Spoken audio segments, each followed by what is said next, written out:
Primeiro domingo, a vocação ao ministério ordenado. Celebramos o Dia do Padre no domingo passado. Hoje, Dia dos Pais, a igreja nos convida a refletir a respeito da vocação à vida familiar.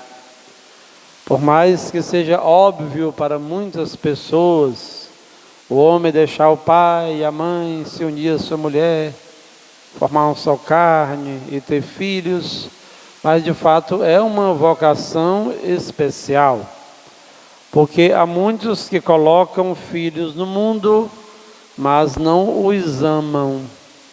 Há muitos que colocam filhos no mundo, mas não os protegem, não cuidam, não convivem. Os animais irracionais fazem a mesma coisa. A vocação a uma vida familiar é uma vocação muito sublime. Todos nós, acredito, gostamos de ter uma convivência com o nosso pai, com a nossa mãe, quando nós éramos crianças. É verdade, bem verdade, que em muitos momentos houve crises, houve dificuldades, mas nós queremos sempre mais amar os nossos pais e guardar as melhores recordações da nossa convivência familiar. Quantas crianças, infelizmente, não tiveram a oportunidade de conviver com um pai e com uma mãe? Por mais que alguém faça um mísero depósito de uma pensão alimentícia, jamais isso vai suprir uma necessidade que é da essência humana, de receber o carinho, a proteção, o convívio, a repreensão, a correção, a disciplina dos próprios pais. Porque a educação não ocorre de uma forma teórica, mas ocorre quando nós realmente convivemos, quando transmitimos valores, quando as crianças veem que os pais realmente vivem aquilo que estão ensinando. Portanto, é uma vocação sublime e nem todas as pessoas têm essa vocação. Há muitos que são solitários, há muitos que não conseguem conviver, há muitos que querem levar uma vida desenfreada, como se não precisassem das outras pessoas. Mas nós precisamos sempre mais rezar, para que as pessoas valorizem, entendam a grande importância de se ter uma família. E hoje, a partir de agora, a igreja reserva esta semana para ser a Semana Nacional da Família. E nós refletimos através de subsídios. Este ano, o tema do subsídio será a igreja doméstica. Igreja doméstica é uma expressão que foi plasmada pelo Papa João Paulo II, para nos ensinar que em cada ambiente familiar nós precisamos nutrir os melhores sentimentos cristãos. A casa não é só um ambiente do convívio para que nós nos alimentemos, para que possamos escapar do sol e da chuva, mas há um clima de amor, de respeito, uma vida de oração que precisa ser cultivada e transmitida no interior das nossas casas. Como é interessante chegarmos a uma casa e percebermos que as criancinhas já sabem orar. Em muitos momentos, quando nós fazemos encomendação das pessoas, dos falecidos, encontramos criancinhas que rezam tão bem. Por que estão rezando? Porque realmente elas aprenderam no interior da família a orar, a rezar, a ter este coração contrito e unido ao nosso Deus. É importante, irmãos e irmãs, que valorizemos a nossa família, que possamos cultivar os melhores sentimentos que as Sagradas Escrituras nos transmitem com tanta autoridade, para que nós realmente possamos ser pessoas felizes e abençoadas. Nós hoje temos as leituras que vão também nos inspirar nesta reflexão. Continuamos a leitura do capítulo 6 de São João, o discurso eucarístico, o discurso do pão da vida. Hoje Jesus diz claramente: eu sou o pão vivo descido do céu. Quem come deste pão, quem come da minha carne, viverá eternamente. E os judeus ficam alvoroçados, como é que ele desceu do céu, se ele está aqui. Nós conhecemos os seus pais, nós conhecemos a sua família. Há um escritor da Inglaterra que era anglicano e depois se converte ao cristianismo e vai sofrer por isso as consequências da sua conversão. Tem uma obra espetacular chamada O Homem Eterno, e ele diz claramente que a infelicidade do mundo não resulta pela falta de maravilhas, mas sobretudo pela falta de encantamento. E é justamente Chesterton que nos diz isso. O mundo tem tantas maravilhas, mas as pessoas não se encantam mais. E as maravilhas vêm de Deus. O que aconteceu com os judeus? O próprio Deus Pai envia o seu Filho ao mundo como o maior dom, a maior dádiva, o maior presente para a humanidade. Não há maravilha maior, mais esplêndida, extraordinária, do que o Filho de Deus encarnado no nosso meio, se oferecendo como pão vivo, se oferecendo como carne que alimenta as nossas vidas, que cura os nossos males.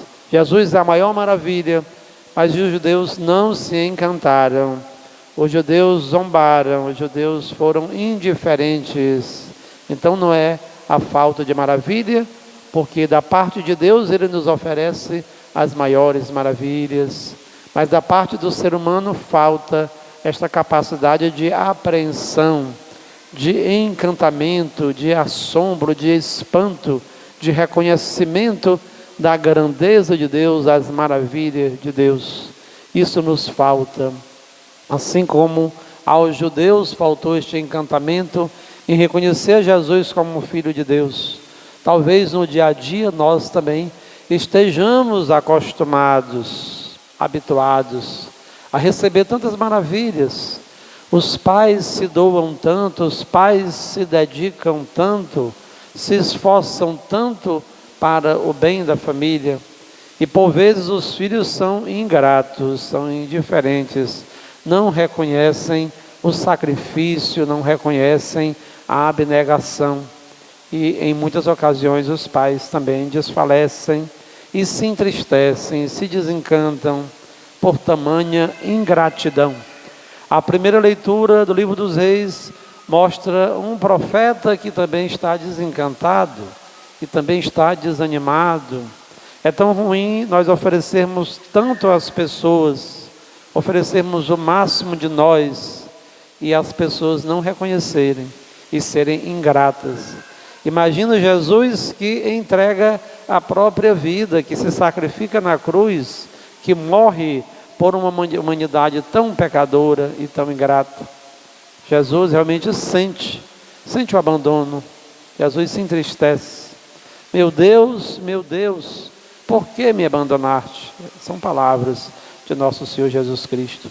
Pois bem, voltando à primeira leitura, o profeta Elias está tão triste, perseguido por causa da sua missão.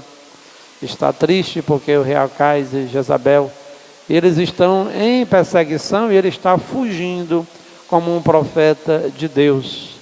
Então chega um momento que tão cansado está, que ele vai se deitar debaixo de um junípero, de uma árvore, e lá ele vai pedir a própria morte. Senhor, eu não sou melhor do que os outros, eu não sou melhor do que os profetas anteriores, que já sofreram tanto, leva-me, conduz-me à eternidade. E Deus manda o seu anjo e conversa com ele. E ele acorda e de repente já tem ali o alimento e a palavra: levanta-te e come. E ele finge não entender aquilo.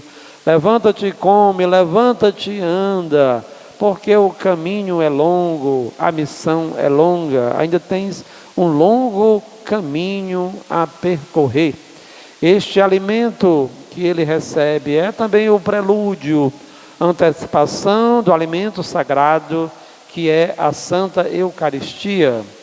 Quando todos nos açoitam, quando todos nos perseguem, quando não temos mais forças, quando a família está marcada por tantas adversidades, quando os pais estão tão entristecidos porque não conseguem ver os filhos crescendo, evoluindo, há tantos filhos que dão trabalhos, há tantos filhos que estão vivendo na morte, nas ilusões, nos enganos, nas drogas, o quanto causa sofrimento ao coração de um pai e de uma mãe, vendo filhos que estão desencaminhados, filhos que não estão percorrendo ou palmilhando os caminhos da bênção, os caminhos de Deus.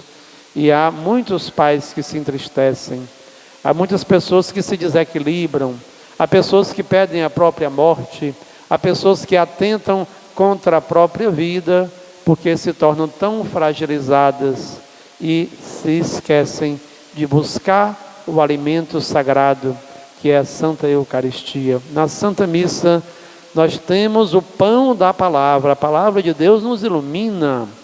A explicação da palavra de Deus, quando um sacerdote, um diácono, um bispo ou papa estão dirigindo uma homilia, estão pregando, estão exortando, nós também somos tocados, porque uma luz se abre para as nossas vidas, em meio à escuridão de sofrimentos e tribulações, a palavra de Deus ilumina.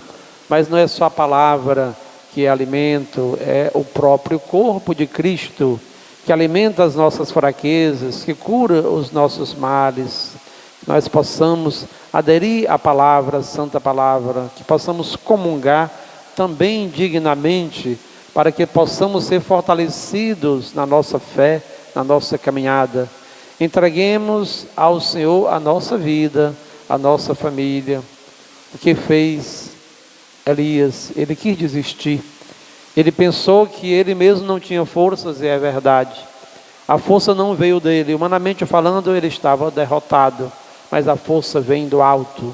Quando nós não tivermos mais perspectivas, nem horizontes, nem fortaleza, que possamos entregar a nossa vida, os nossos problemas, os filhos, as famílias, nas mãos de Deus, para que Ele nos alimente com a Sagrada Eucaristia e nos faça correr muito, andar muito, como ele, depois que foi alimentado. Elias caminhou durante 40 dias e 40 noites, fortalecidos por aquele alimento, e lá vai até ao Monte Horebe, a montanha sagrada, onde Moisés recebeu as tábuas da lei, recebeu os 10 mandamentos. Caminhemos também ao encontro de Jesus, não deixemos que os problemas, as angústias, as tribulações familiares possam roubar a nossa esperança, a nossa fé, a nossa força para caminharmos ao encontro com Jesus, que nos renova.